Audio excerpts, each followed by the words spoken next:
नमस्कार। आज हम सिनेमा की दुनिया से आई एक ऐसी खबर पर बात करने वाले हैं जिसने आते ही काफ़ी हलचल मचा दी है। एक नई फिल्म की घोषणा हुई है जिसके इर्द गिर्द चर्चाओं का बाजार आप कह सकते हैं गर्म है। हमारे पास स्रोत के तौर पर एक हालिया समाचार लेख है। ये हमें निर्देशक राम गोपाल वर्मा की अगली फिल्म के बारे में विस्तार से बताता है। लेकिन ये सिर्फ एक और फिल्म की घोषणा नहीं है, इसमें कई दिलचस्प पड़ते हैं, है ना? बिल्कुल, बिल्कुल। ये घोषणा अपने आप में कई वजहों से ध्यान खींच रही है। एक तो देखिए निर्देशक और मुख्य अभिनेता का बरसों बाद साथ आना, दूसरा फिल्म की शैली वो थोड़ी हटके है और तीसरा कहानी का जो विचार सामने रखा गया है वो भी मतलब काफ़ी अनोखा लगता है। स्रोत हमें इन सभी पहलुओं की जानकारी देता है तो हम इस पर गहराई से बात कर सकते हैं। तो चलिए फिर इस खबर के तानों बानों को खोलते हैं, समझने की कोशिश करते हैं कि आखिर रामगोपाल वर्मा की ये नई पेशकश इतनी उत्सुकता क्यों जगा रही है। शुरुआत करते हैं फिल्म के नाम से ही। पुलिस स्टेशन में भूत। निर्देशक हैं रामगोपाल वर्मा। नाम सुनते ही क्या ख्याल आता है? नाम ही अपने आप में एक विरोधाभास पेश करता है ना। पुलिस स्टेशन एक ऐसी जगह जो कानून, व्यवस्था, तर्क और एक तरह से डर से मुक्ति का प्रतीक मानी जाती है। और भूत जो पूरी तरह से अलौकिक है, तर्क से परे है और डर का ही दूसरा नाम समझ लीजिए। इन दो विपरीत ध्रुवों को एक शीर्षक में मिलाना ही मतलब कहानी के केंद्रीय तनाव की ओर इशारा करता है। यह तुरंत सवाल खड़ा करता है कि भाई क्या होगा जब तर्क की जगह पर अतार्किक का कब्जा हो जाए। सही कहा, शीर्षक ही सोचने पे मजबूर करता है। और इसी विरोधाभास को आगे बढ़ाती है फिल्म की बताई गई शैली, हॉरर कॉमेडी। रामगोपाल वर्मा, जिन्हें हम अक्सर गंभीर, यथार्थवादी या फिर डार्क फिल्मों के लिए जानते हैं, हाँ बिल्कुल। अब हॉरर और कॉमेडी का मिश्रण लेकर आ रहे हैं। ये उनके लिए भी एक नई जमीन है, जैसा कि स्रोत में बताया गया है। हाँ, और यही बात इसे और दिलचस्प बनाती है। स्रोत के अनुसार वर्मा ने खुद कहा है कि ये जॉनरे उन्होंने पहले कभी ट्राई नहीं किया। हम्म। आरजीवी की फिल्मों में अक्सर एक खास किस्म का डार्क ह्यूमर तो होता है, वो हम सब जानते हैं, लेकिन उसे पूरी तरह से कॉमेडी के ढांचे में ढालना, वो भी हॉरर के साथ मिलाकर, ये देखना वाकई रोचक होगा। क्या ये उनके अंदाज का विस्तार होगा या कुछ बिल्कुल ही नया देखने को मिलेगा? और इस नए प्रयोग में उनके साथी कलाकार भी कम दिलचस्प नहीं हैं।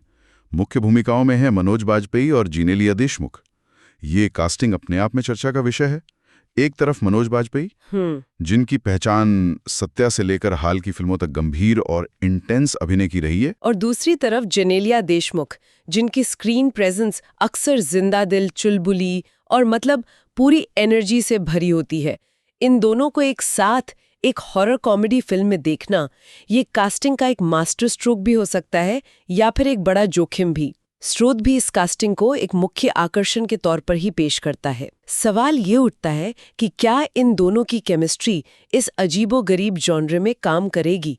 क्या बाजपेयी की इंटेंसिटी और जेनेलिया की वाइब्रेशन मिलकर कुछ नया रच पाएगी? ये सवाल तो खैर फिल्म देखने पर ही पता चलेगा, लेकिन फिलहाल प्रोजेक्ट तेजी से आगे बढ़ रहा है। लेख के मुताबिक फिल्म की शूटिंग सोमवार यानी 1 सितंबर 2025 से शुरू भी हो चुकी है। हाँ, शुरू हो गई है। और इसके साथ ही फिल्म का पहला मोशन पोस्टर भी जारी कर दिया गया है। हाँ, मोशन पोस्टर की बात करना जरूरी है क्योंकि ये फिल्म के मूड और टोन की, आप कह सकती हैं, पहली झलक देता है। जैसा कि लेख में वर्णन है, पोस्टर में मनोज बाजपेयी पुलिस की वर्दी में है और उनकी गोद में कुछ बेहद अजीब है, एक भूतिया बच्चा। ये विजुअल अपने आप में चौंकाने वाला है और हॉरर के साथ एक अजीब सी कॉमेडी का पुट देता है। बिल्कुल। और पोस्टर का एक्शन क्या है, उसमें कुछ हो रहा है। लेख बताता है कि जैसे ही वो बच्चा चीखने के लिए मुंह खोलता है, मनोज बाजपेयी का पुलिस वाला किरदार, जो रक्षक माना जाता है, वो खुद डर से सहम जाता है। ये हॉरर और कॉमेडी के घालमेल का एक सीधा संकेत है। वर्दी में एक डरा हुआ पुलिस वाला, गोद में एक भूतिया बच्चा, ये तस्वीर फिल्म के मूल विचार को स्थापित करती है। और स्रोत में एक तकनीकी पहलू का जिक्र है, पोस्टर के एआई जनरेटेड होने का शक जताया गया है। हाँ, लेख में ये अवलोकन दिया गया है कि पोस्टर शायद कृत्रिम बुद्धिमत्ता यानी एआई की मदद से बनाया गया लगता है। ये सिर्फ एक तकनीकी डिटेल नहीं है, बल्कि ये भी दिखाता है कि फिल्म मेकिंग और खासकर फिल्म प्रमोशन में नई टेक्नोलॉजी का इस्तेमाल कैसे बढ़ रहा है। क्या एआई सिर्फ पोस्टर बनाने तक सीमित रहेगा या फिल्म के वीएफएक्स में भी इसकी कोई भूमिका होगी, ये देखना भी दिलचस्प हो सकता है। लेकिन पोस्टर का डिजाइन निश्चित रूप से ध्यान खींचने वाला है। और पोस्टर पर राम गोपाल वर्मा का कैप्शन भी कम नहीं है। उन्होंने सवाल पूछा है, जब डर लगता है तो आप पुलिस के पास भागते हैं, लेकिन जब पुलिस ही डर जाएगी तो कहां भागेगी? ये सवाल सीधे फिल्म के नब्ज पर हाथ रखता है। बिल्कुल बिल्कुल, ये सवाल सिर्फ फिल्म की कहानी तक सीमित नहीं है, ये एक तरह से व्यवस्था और डर के रिश्ते पर भी टिप्पणी करता है। जब सुरक्षा देने वाली संस्था ही भयभीत हो जाए तो समाज में सुरक्षा की भावना का क्या होता है? ये फिल्म शायद इसी मनोवैज्ञानिक और सामाजिक पहलू को हॉरर कॉमेडी के जरिए टटोलने की कोशिश करेगी। अच्छा, अब आते हैं कलाकारों की प्रतिक्रिया पर। मनोज बाजपेयी ने इस फिल्म को लेकर काफी उत्साह दिखाया है। उन्होंने इसे राम गोपाल वर्मा के साथ लगभग 3 दशकों बाद का रियूनियन बताया है, जाहिर है सत्या के संदर्भ में। हाँ, और ये रियूनियन सिर्फ एक नॉस्टैल्जिया फैक्टर नहीं है मेरे ख्याल से। सत्या भारतीय सिनेमा में एक मील का पत्थर थी, जिसने क्राइम जॉनरा को नई परिभाषा दी और मनोज बाजपेयी के करियर को भी स्थापित किया। अब लगभग 30 साल बाद उसी निर्देशक अभिनेता की जोड़ी का लौटना, वो भी एक बिल्कुल उलट जॉनरा हॉरर कॉमेडी में, ये कई सवाल खड़े करता है। इन सालों में दोनों की कलात्मक सोच कितनी बदली है? क्या सत्या वाला यथार्थवाद अब इस फिल्म की अतार्किक दुनिया में किसी नए रूप में नजर आएगा, या ये जोड़ी अपनी पुरानी छवि को पूरी तरह तोड़ने की कोशिश कर रही है? उनका सोशल मीडिया पोस्ट भी इसी भावना को दर्शाता है। लेख के अनुसार उन्होंने लिखा, शूटिंग शुरू, सत्या से अब तक कुछ यात्राएं पूरी होने के लिए ही होती हैं। लगभग 3 दशकों बाद आरजीवी के साथ हमारी नई हॉरर कॉमेडी पुलिस स्टेशन में भूत के लिए फिर से जुड़कर रोमांचित हूं। ये खास है। ये खास है कहना ही बहुत कुछ बयान करता है। निश्चित रूप से ये दिखाता है कि उनके लिए भी ये सिर्फ एक और फिल्म नहीं, बल्कि एक महत्वपूर्ण पड़ाव है। ये देखना दिलचस्प होगा कि वर्मा का निर्देशन और बाजपेयी का अभिनय इतने सालों बाद कैसे तालमेल बिठाते हैं, खासकर इस नए जॉनर में। वहीं दूसरी तरफ जेनेलिया देशमुख ने भी अपनी उत्सुकता जाहिर की है। उन्होंने आरजीवी की पोस्ट को रीशेयर करते हुए लिखा, जैसा लेख में बताया गया है, मैं इस फिल्म पुलिस स्टेशन में भूत का हिस्सा बनकर बहुत उत्साहित हूँ। और आगे कहती हैं, एक ऐसी शैली जो मैंने पहले कभी नहीं की। हाँ, उनका ये कहना भी इस बात पर मोहर लगाता है कि ये प्रोजेक्ट सिर्फ निर्देशक के लिए ही नहीं, बल्कि कलाकारों के लिए भी कुछ नया करने का अवसर है। बिल्कुल। अब अगर फिल्म की कहानी के मूल विचार पर आएं, तो लेख हमें रामगोपाल वर्मा के पहले के कुछ एक्स, मतलब पहले ट्विटर पोस्ट्स की याद दिलाता है, जहां उन्होंने इसका संकेत दिया था। कहानी का आधार क्या बताया जा रहा है? लेख के मुताबिक कहानी एक घातक पुलिस एनकाउंटर के बाद शुरू होती है। उस एनकाउंटर में मारे गए गैंगस्टरों के भूत उसी पुलिस स्टेशन में डेरा डाल लेते हैं। नतीजा, सारे पुलिस वाले डर के मारे भाग खड़े होते हैं। ये सेटअप अपने आप में हॉरर और सिचुएशनल कॉमेडी दोनों के लिए भरपूर मसाला देता है। हाँ, ये आधार ही काफी अनूठा है। एक पुलिस स्टेशन जो शक्ति का केंद्र माना जाता है, भूतों के कब्जे में है और रक्षक खुद भाग रहे हैं। इसमें डर भी है और एक तरह की विडंबना भी जो कॉमेडी पैदा कर सकती है। आरजीवी ने यह भी कहा है, जैसा लेख में उल्लेख है, कि फिल्म में अत्याधुनिक वीएफएक्स होंगे और रोंगटे खड़े कर देने वाले हॉरर इफेक्ट्स होंगे। लेकिन साथ ही उन्होंने ये भी वादा किया है कि ये एक मजेदार फिल्म होगी जो डराएगी भी। यहीं पर असली चुनौती है, हॉरर और कॉमेडी का संतुलन। अक्सर ऐसी फिल्मों में या तो कॉमेडी हॉरर पर हावी हो जाती है, या हॉरर इतना गंभीर हो जाता है कि कॉमेडी फीकी पड़ जाती है। सही बात है। क्या आरजीवी ये संतुलन साध पाएंगे?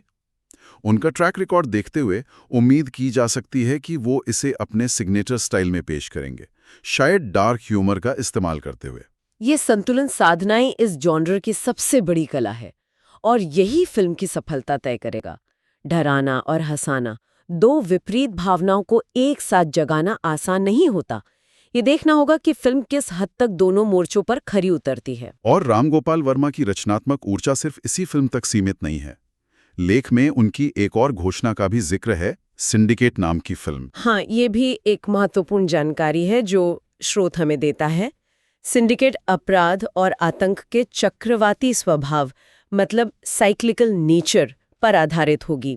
लेकिन इससे भी ज्यादा ध्यान खींचने वाली बात वर्मा की वो टिप्पणी है जो उन्होंने इस घोषणा के साथ की। लेख के अनुसार उन्होंने कहा कि वो सिंडिकेट के जरिए अपने पिछले कुछ वर्षों के सिनेमाई पापों को धोने का प्रयास कर रहे हैं। सिनेमाई पापों को धोना, ये तो काफी बोल्ड बयान है। बिल्कुल, ये एक तरह का आत्मविश्लेषण भी है और शायद भविष्य के लिए एक नई दिशा तय करने का इरादा भी। ये बयान पुलिस स्टेशन में भूत जैसी प्रयोगात्मक फिल्म और सिंडिकेट जैसी गंभीर विषय वाली फिल्म दोनों को एक बड़े परिप्रेक्ष्य में रखता है। ऐसा लगता है कि आरजीबी एक बार फिर अपनी जड़ों की ओर लौटने या फिर कुछ नया और सार्थक रचने की कोशिश में है। सिंडिकेट के बाकी कलाकारों और विवरण का इंतजार रहेगा, लेकिन ये घोषणा आरजीबी के आने वाले काम के प्रति उत्सुकता जरूर बढ़ाती है। और जहां आरजीबी नई घोषणाएं कर रहे हैं, वहीं मनोज बाजपेयी भी काफी व्यस्त नजर आ रहे हैं। लेख के अनुसार दर्शकों को उनकी नेटफ्लिक्स सीरीज इंस्पेक्टर जिंडे और राम रेड्डी की फिल्म जुगनुमा का भी इंतजार है। ये दिखाता है कि बाजपेयी लगातार अलग अलग तरह की भूमिकाएं और प्रोजेक्ट्स चुन रहे हैं। हाँ, उनका करियर ग्राफ इस समय काफी दिलचस्प है, जिसमें मेन स्ट्रीम और इंडिपेंडेंट सिनेमा का अच्छा संतुलन दिख रहा है। तो कुल मिलाकर अगर देखें, पुलिस स्टेशन में भूत कई कारणों से एक ऐसी फिल्म लग रही है जिस पर नजर रखी जानी चाहिए। पहला और सबसे बड़ा कारण तो राम गोपाल वर्मा और मनोज बाजपेयी का लगभग 3 दशक बाद फिर से साथ आना। बिल्कुल। दूसरा, हॉरर कॉमेडी जैसा जॉनर चुनना, जिसमें निर्देशक खुद पहली बार हाथ आजमा रहे हैं। तीसरा, मनोज बाजपेयी और जेनेलिया देशमुख की अप्रत्याशित लेकिन दिलचस्प कास्टिंग। और चौथा, कहानी का मूल विचार पुलिस स्टेशन में भूतों का बसेरा और डरे हुए पुलिस वाले, जो अपने आप में काफी क्षमता रखता है। ये देखना वाकई दिलचस्प होगा कि ये टीम इस कॉन्सेप्ट को पर्दे पर कैसे उतारती है, खासकर हॉरर और कॉमेडी के बीच का संतुलन कैसे साधा जाता है। मोशन पोस्टर ने तो उम्मीदें जगाई हैं, लेकिन क्या पूरी फिल्म उन उम्मीदों पर खरी उतरेगी? और ये भी देखना होगा कि भारतीय दर्शकों के बीच जहां हॉरर कॉमेडी जॉनर ने हाल के वर्षों में काफी लोकप्रियता हासिल की है, ये फिल्म अपनी जगह कैसे बनाती है। क्या ये सिर्फ डराएगी और हंसाएगी, या फिर अपने मूल विचार के जरिए कुछ गहरा सोचने पर भी मजबूर करेगी? बिल्कुल।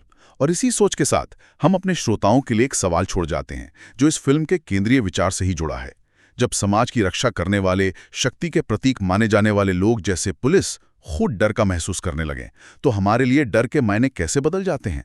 क्या ये सिर्फ एक काल्पनिक स्थिति है, या इसमें हमारे समय की कोई गहरी सच्चाई छुपी है? इस सवाल पर विचार करते हुए आज की चर्चा को यहीं विराम देते हैं।